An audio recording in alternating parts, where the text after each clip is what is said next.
It must have been pretty amazing to be part of that group by the Jordan River when John baptized Jesus. I mean, they actually heard God's voice say, "This is my son." That should make it easy to follow Jesus, right? But the next day, John was hanging out with Andrew and another friend who hadn't heard God's voice.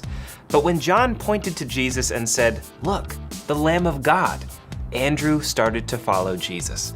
And he told his brother Peter, who wanted to see Jesus too.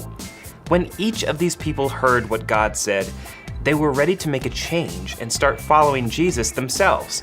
And the same can hold true for us. Following Jesus isn't something strange or complicated. It just means you've discovered who Jesus is, God's Son, and that you want your life to start looking more and more like Jesus in how you love God and love others. Here's the cool thing. While you will never on this earth live perfectly like Jesus, you can make a decision to start following him right now. And you don't have to follow by yourself.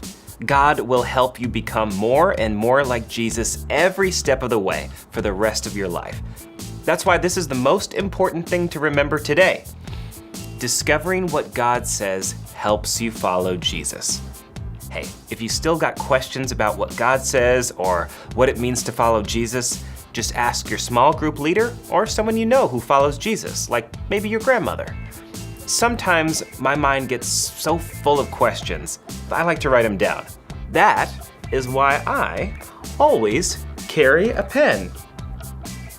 Hey, just look at that. The missing piece. It must have fallen off the table while I was searching. Bink! Finished I am. All I've got left now is the zebras. I just need to find a piece with stripes on it.